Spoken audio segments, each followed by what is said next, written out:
The elastic strings is the first one I ever tried out when I started making waist beads.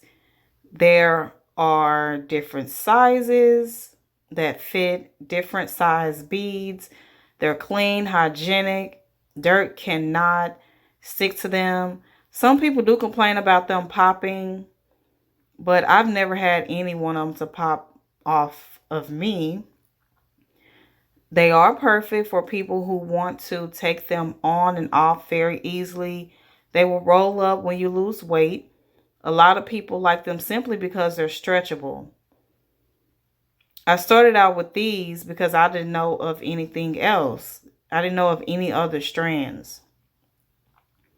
Right now, I don't wear any elastic waist beads because I do want to shape my waist.